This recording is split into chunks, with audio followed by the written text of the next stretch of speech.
स्वप्न बघितले नाही तर ते पूर्ण कसे होतील?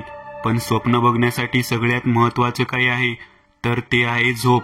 आज परत 3 वाजून गेले पण हरीला झोप नाही लागली.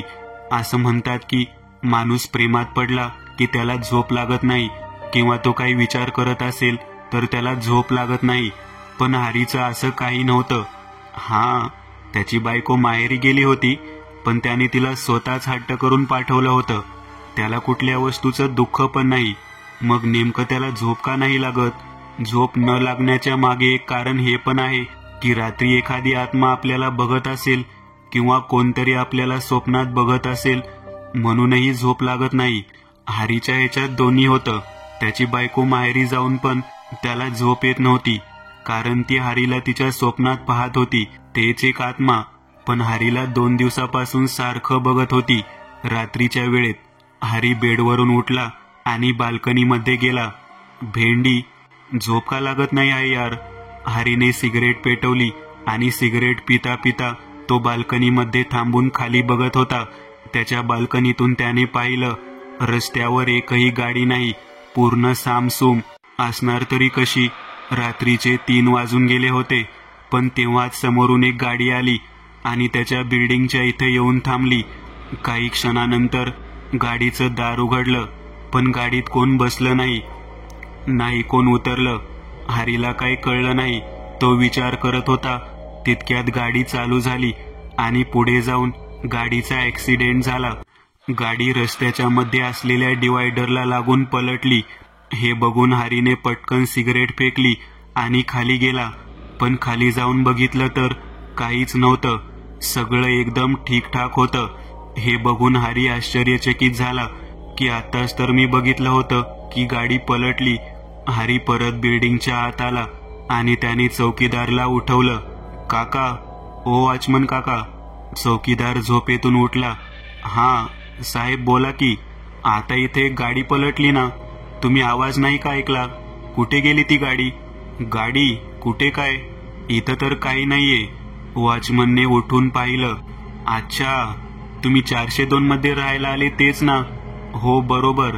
पण मी बघितलं गाडी पलटली. मी माझ्या डोळ्याने पाहिलं असेल. तुमच्या आधी पण इथं जो कोण राहायचा त्याच्यासोबत पण असंच होत होतं म्हणून तो घर सोडून गेला आणि आता तुम्ही आले. देवा, तूच कर काहीतरी. सर, काही नाहीये, जावा झोपा जाऊन. हरीला हे ऐकून खूप विचित्र वाटलं पण हरी वॉचमनला काही बोलला नाही आणि परत घरी आला.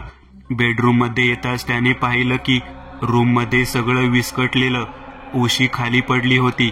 चादर पण बेडवरून कोणी खेचून काढायचा प्रयत्न केलं अशी दिसत होती. हे कसं झालं? हरीने आधी सगळं नीट केलं. मग त्याने परत सिगरेट पेटवली आणि बोलला.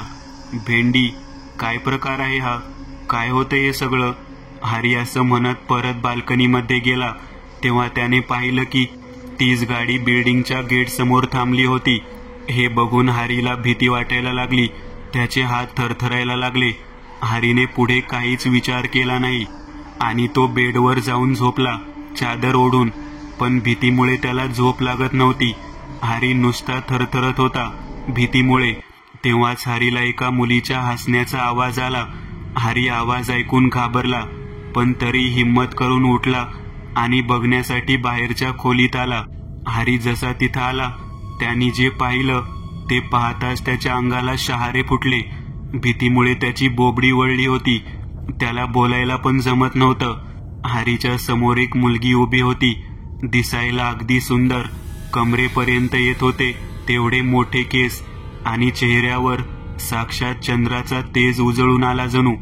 अगदी रूपाची सुंदरी अशी दिसत होती. पण इतक्या रात्री ही पोरगी घरात कशी काय? हरी हेच विचार करत तिला हाक मारायला गेला. तेव्हाच एकदम ती मुलगी बोलली.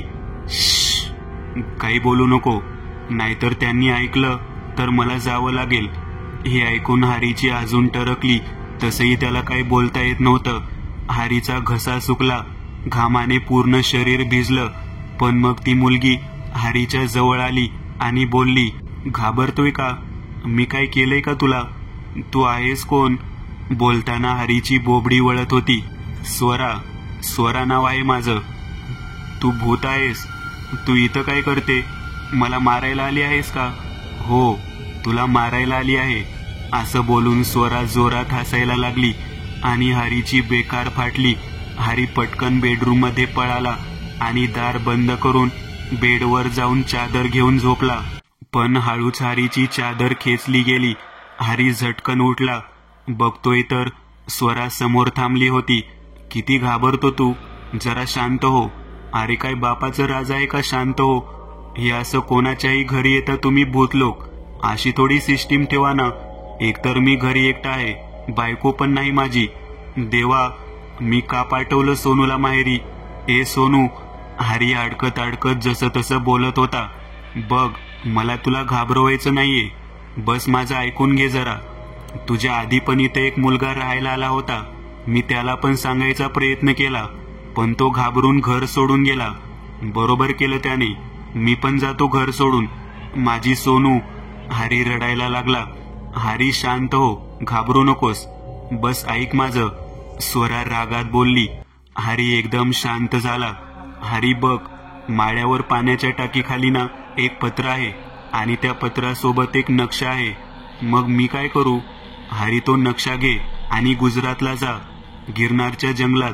जर त्या नक्षाच्या मार्गावर गेलास ना तर तुला शेवटी इतके पैसे भेटेल की तुझी 7 पिढी बसून खाऊ शकेल. हरीने हे ऐकताच विचार केला, पण तो बोलला, मी का जाऊ जंगलात? मला काही झालं तर? आणि कोणाला माहित तिथं खरंच पैसे आहेत की नाही. हरी ऐक, माझा विश्वास कर, मी खरं बोलते. मग स्वतः जाऊन घे ना. तुला तर तिकीट पण काढावी नाही लागणार. गायब होऊन पटकन जा आणि पैसे घेऊन ये. जा फुर. हरी असं म्हणत तिला हाकलायला लागला. जोक मारतोय तू? गुपचूप ऐकतो की मी माझ्या रूपात येऊ? स्वरा थोडं चिडली हरीवर. ए नको नको. ए नको नको ना ताई. ए सोनू, कुठे अडकलो मी? हरी अगदी भीतीमुळे रडत म्हणाला. हरी, हे मस्करीत नको घेऊस. खरंच जातो नक्षा घेऊन. मी आहे तुझ्यासोबत. बस जा. ठीक आहे ताई, जातो मी. पण सकाळी. आता कृपा करून जावा, पाया पडतो. सकाळी उठून तो नक्षा बघ हरी. हो ताई, बघतो. स्वरा गायब झाली आणि हरीने सुखाचा श्वास घेतला. परत तर नाही ना येत? भेंडी, मी स्वप्न तर नाही ना बघत? हरीने स्वतःला चिमटा काढला. आई शपथ, स्वप्न नाहीये. जायला दुखलं. नक्षा गेला खड्ड्यात. सकाळ होताच सोनूकडे जातो, हरी मनातच बोलला आणि चादर ताणून झोपला. सकाळ होताच हरी त्याच्या सासूच्या घरी निघून गेला, सोनूकडे. निदान 2 दिवस तिथं राहून तो सोनूला घेऊन परत त्याच्या घरी आला. हरीला घरी यायची अजिबात इच्छा नव्हती, पण दुसरा काही मार्ग पण नव्हता. सोनूला घेऊन हरी घरी आला. रात्र झाली. सोनू झोपली होती, पण हरीला काही भीतीमुळे झोप लागत नव्हती. तेव्हाच हरीला हसण्याचा आवाज ऐकू आला. हरीने पटकन सोनूला उठवलं. सोनू, सोनू उठ, बघ हसण्याचा आवाज येतोय. सोनू झोपेतून उठली. काय हरी, झोप ना. अरे बाई, उठ ना. बघ, आपल्या बाहेरच्या खोलीतून हसण्याचा आवाज येतोय. कुठे काय हरी? मला काहीच ऐकायला येत नाहीये. सोनू, येतोय, तू बघ ना एकदा. सोनू रागात उठली आणि बाहेरच्या खोलीत गेली. हरी बघ, कुठे काय आवाज येतोय? कोण नाहीये? हरी हळूहळू सोनू जवळ आला. हो, कोणच नाहीये. सोनू हरीकडे रागात बघत होती. हरी सोनूला काहीतरी बोलायला जात होता, तितक्यात सोनू बोलली, मी जाते झोपायला, आणि जर आता मला परत उठवलं ना तर मग इथं कोण हसते ते जाऊ दे, पण तू रडशील हे मात्र नक्की. ते तर लग्न झाले तेव्हापासून रडतोय. हरी गालातल्या गालात बोलला. काय बोललास? देवा, उचल मला. सोनू जाऊन झोपली. हरी पण बेडरूम मध्ये झोपायला जातच होता, तितक्यात त्याला आवाज आला. हरी. हरी आवाज ऐकताच घाबरला आणि धावत बेडरूम कडे पळाला, पण बेडरूमचं दार बंद झालं. हरी जोरजोरात सोनूला हाक मारत होता. हरी कशाला एवढं ओरडतोय? तिला काहीच ऐकू जाणार नाही. ए बघ ताई, माफ कर मला, माझी आधीच जाम फाटते यार. हरी, तुला मला बघून वाटतं का की मी तशी भूत आहे, तुझा जीव घेईन? हा म्हणजे नाही, तशी दिसायला टोक आहेस, म्हणजे चांगली आहेस, पण आहेस तर भूत ना शेवटी. हरी अगदी रडण्याच्या पाळीवर आला होता. स्वरा 1 मिनिटासाठी हरीकडे चक्क नजरेने पाहत होती. सोड, टवका म्हटलास म्हणून थँक्स, पण बघ आता ऐक, प्लीज माझं काम कर यार, त्यात तुझा पण फायदा आहे. मला एक सांग, तू माझ्या मागे लागली आहेस, ठीक आहे, माझा फायदा आहे, पण त्यात तुझा काय फायदा आहे? स्वराने थोडा विचार केला, मग बोलली, हरी ऐक, बिल्डिंगच्या गच्चीवर चल, मग मी तुला सगळं सांगते तिथं. ए नाही, मी नाही येत कुठे. हरी नुसताच घाबरला. ऐक ना, चल प्लीज चल. हरी ऐकत नव्हता. तेव्हाच स्वरा जोरात ओरडली, चल म्हटलं ना. बरं ठीक आहे, येतो, पण बघा तू भूत आहे. तशी माझी बायको पण कमी नाही. मला काही झालं ना तर ती तुला सोडणार नाही. झालं, आता जाऊया. देवा, काय हे सगळे भूतनी माझ्याच नशिबात का टाकलेस तू? घरात एक ती बाई आणि एक ही बाई. हरीला खूप भीती वाटत होती. हरी स्वरासोबत गच्चीवर आला. बघ हरी, आता मी जे काय सांगते ते नीट ऐक. 2 महिन्याआधीची गोष्ट आहे. माझी बहीण गायत्री खूप लाडकी आहे माझी. खूप मेहनतीने मी तिला शिकवलं आणि सगळं चांगलं चालू होतं. तेव्हाच तिला वन विभागात नोकरी लागली आणि तिला गुजरातच्या गिरिया जंगलात कामासाठी जावं लागलं. सगळं चांगलं चालू होतं. ती मला तिथून पत्र पाठवायची आणि मीही तिला पत्र पाठवत असे. पण एक दिवस मला दुपारी तिचं पत्र भेटलं. मी ते उघडून पाहतच होती, तितक्यात मला नेण्यासाठी गाडी आली आणि मी ते पत्र बॅगेत ठेवलं आणि गाडीत बसली. गाडीत बसल्यावर मी तो कव्हर उघडला.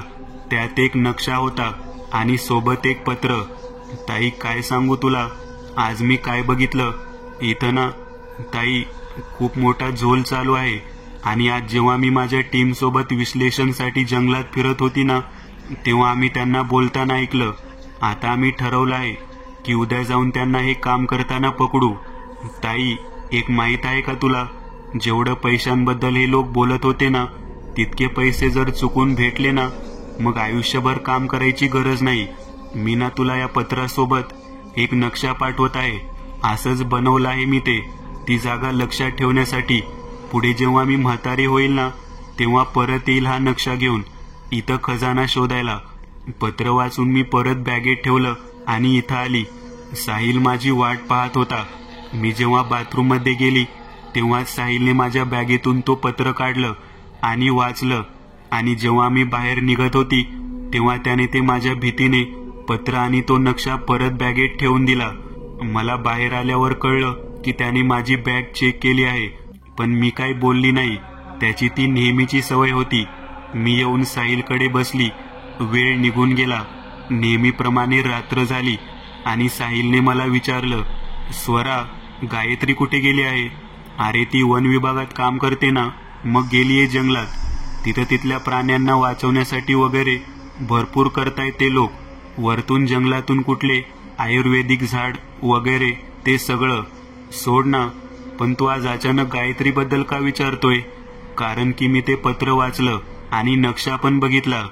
साहिल, तू बघ, महत्वाचं हे आहे की त्यात तिने लिहिलं आहे पैशांबद्दल आणि मला ते पैसे हवे आहेत. स्वरा, विचार कर, तुझ्या बहिणीने तुला नक्षा का पाठवला? कारण की आपण जाऊन तिथून ते पैसे आणू.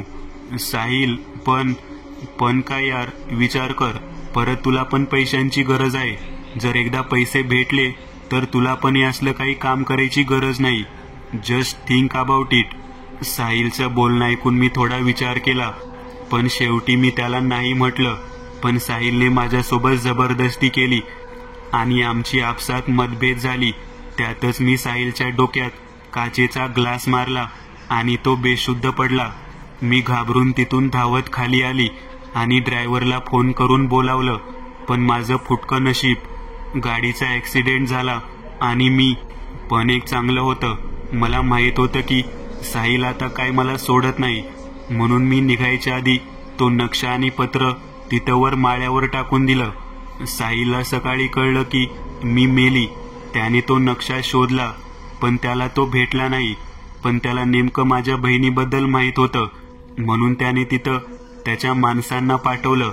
हरी, माझ्या बहिणीला त्याने कुठेतरी लपवून ठेवलं आहे, तिथं जंगलात कुठल्या तरी गुफामध्ये. प्लीज माझी मदत कर. हरीने सगळं शांतपणे ऐकून घेतलं. मग तो बोलला, 1 मिनिट, तू तर भूत आहेस, मग तू स्वतः का वाचवत नाहीस तिला, म्हणजे तुझ्या बहिणीला? हे जर शक्य झालं असतं तर मी केलं असतं हरी, पण समज, प्लीज माझी मदत कर. बघ, आधी ना मी बायकोला विचारतो, मग तुला सांगतो. पण मला एक सांग, तुला घरात बोलायला काय अडत होतं? इतक्या रात्री मला तू इथं का आणलंस? कारण की तुझ्या घरात कॅमेरे लागले आहेत. काय कॅमेरे? माझ्या घरात? कोणी? साहिलने. तुला घर विकण्याआधी साहिलने घर एका फॅमिलीला भाड्यावर दिलं होतं. मी तेव्हाही त्या मुलासोबत बोलण्याचा प्रयत्न केला होता, पण नेमकं तो घाबरून घर सोडून गेला. साहिलला त्याने जाताना सगळं सांगितलं, जे काय त्याच्यासोबत घडलं, आणि साहिलला खात्री झाली की परत जर कोण राहायला आलं तर मी परत असं करेन. म्हणून त्याने तुला घर विकण्याआधी घरात सगळीकडे कॅमेरे लावले. च्या मारी, म्हणजे माझी बायको मला मारते ते पण रेकॉर्ड झालं असेल. स्वरा रागात हरीकडे बघायला लागली. हरी, काय बोलतोय तू? तेवढंच नाही, पण बरंच काय रेकॉर्ड झालं असेल. काय म्हणतेस तू? याच्या आईला सोडणार नाही मी याला. हरी, चुकून पण जर तू त्याला या विषयात बोलला तर तो तुला आणि तुझ्या बायकोला मारून टाकेल. मारून टाकेल म्हणजे हलवा आहे का? हरी घाबरत म्हणाला. हो, त्याच्यासाठी मारणं हे हलवा आहे, म्हणून बोलते. मी जे सांगते ते कर. अच्छा, आणि जर मी नाही केलं तर मग मी तुला मारून टाकेल. हरी हे ऐकताच स्वराकडे भीतीने बघायला लागला. स्वरा अगदी रागात हरीला पाहत होती. देवा, कुठे फसलो मी? त्याला काय बोललो तर तो मारून टाकेल, आणि हिचं नाही ऐकलं तर ही मारून टाकेल. काय करू देवा? हरी एकदम फसला होता. त्याला नेमकं सुचत नव्हतं की आता पुढे काय करावं. स्वरासोबत बोलून हरी घरी येऊन बेडरूममध्ये जाऊन झोपला. तो झोपायचा प्रयत्न करत होता, पण त्याला झोप लागत नव्हती. इथं सोनू गार झोपेत होती. बघा, इथं नवरा कुठे आहे, काय करतोय? बाईला काहीच पडलं नाहीये, मस्त झोपली आहे. विचार करता करता हरी झोपी गेला. सकाळी अलार्म वाजला, पण हरीला खूप झोप येत होती, म्हणून त्याने अलार्म बंद केला आणि परत झोपला. तेव्हाच, अहो, जायचं नाहीये का ऑफिसला? हरीने काही उत्तर दिलं नाही. तो झोपून होता. सोनू आत आली. काय, ऐकताय की नाही? म्हणत सोनूने हरीच्या डोक्यावर हात ठेवला. अरे, हरीचं डोकं खूप तापलं आहे, अंग पण गरम आहे. नको, असू देत, झोपू देत. सोनू असं म्हणत हरीसाठी चहा ठेवायला गेली. तिने हरीला उठवलं नाही, पण सोनू काय परत आली नाही. दुपारचे 12 वाजले तेव्हा जाऊन हरीला जाग आली. हरी उठून सोनूला हाक मारत होता, पण सोनू काही आली नाही. शेवटी हरी कंटाळून बाहेर आला. बाहेर येताच त्याने पाहिलं की सोनू समोर खुर्चीवर बसली होती. तिला रस्सीने बांधलं होतं आणि तिच्या तोंडालाही पट्टी बांधली होती. सोनूच्या बाजूला 2 माणसं बंदूक घेऊन थांबले होते आणि दुसऱ्या बाजूला एक माणूस दुसरीकडे मान करून थांबला होता. हरी हे सगळं बघून टेन्शनमध्ये पडला, पण त्याला खात्री झाली की हे नेमकं साहिलचे लोक असतील. जसं स्वराने सांगितलं, ह्यांनी कॅमेऱ्यामध्ये मला बघितलं असेल तिच्यासोबत बोलताना. हे सगळं काय आहे? कोण आहे तुम्ही लोक? हरीचा आवाज ऐकताच तो माणूस मागे फिरला. साहिल, हे काय आहे? तुम्ही असं माझ्या बायकोला बांधून का ठेवलं आहे? साहिल हरीच्या जवळ आला आणि त्याला मोबाईलमध्ये एक व्हिडिओ दाखवली. व्हिडिओमध्ये हरी एकटाच बडबड करत होता. असं दिसत होतं, बघ, मी मुद्द्यावर येतो. नक्षा कुठे आहे? सोनूला काहीच कळत नव्हतं की नेमकं हे सगळं काय चाललंय. नक्षा म्हणजे कसला नक्षा? बघ, मला सगळं माहित आहे. गुपचूप नक्षा देऊन टाक, नाहीतर तुझी बायको. हरी विचार करू लागला की काय करावं. बघ, तू खूप साधा माणूस आहे, या सगळ्या भानगडीत नको पडूस. चल, पटापट तो नक्षा मला देऊन टाक. हरीने सोनूकडे पाहिलं आणि मग बोलला, ठीक आहे, देतो मी. हरी पटकन टेबल घेऊन माळ्यावर चढला आणि त्याने तो पत्र आणि नक्षा शोधून काढला. हरी मनातल्या मनात विचार करत होता की जर त्याने नक्षा साहिलला देऊन टाकला तर स्वरा त्याचा जीव घेईल. पण तरी हरी पटकन खाली उतरला आणि त्याने नक्षा साहिलच्या हातात दिला. नक्षा पाहताच साहिल बोलला, अरे काय, ही काय पद्धत आहे? कोणाच्या बायकोला असं बांधून ठेवता का? सोडा तिला. साहिलच्या लोकांनी लगेच सोनूला सोडलं. सोनू उठून पटकन हरीला येऊन चिपकली. सॉरी, बघ माझी तुझ्यासोबत काही दुश्मनी नाहीये, पण जर हे तू पोलिसला वगैरे सांगितलं तर मग ठीक आहे, जातो मी. साहिल त्याच्या लोकांना घेऊन तिथून निघून गेला. हरी आणि सोनूने सुखाचा श्वास घेतला. साहिल जसा गेला, सोनू हरी समोर रागाने बघायला लागली. सोनू, काय झालं? असं का बघते? काय झालं? मला बांधून इथं डोक्यावर त्याने बंदूक ठेवली होती आणि विचारतोय काय झालं?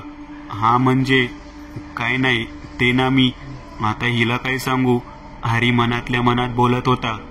ते ती बंद कर, नीट सांग कसला नक्षा होता? हा सांगतो ना, ओरडते कशाला? देवा, रात्री ती भूत आणि सकाळीही.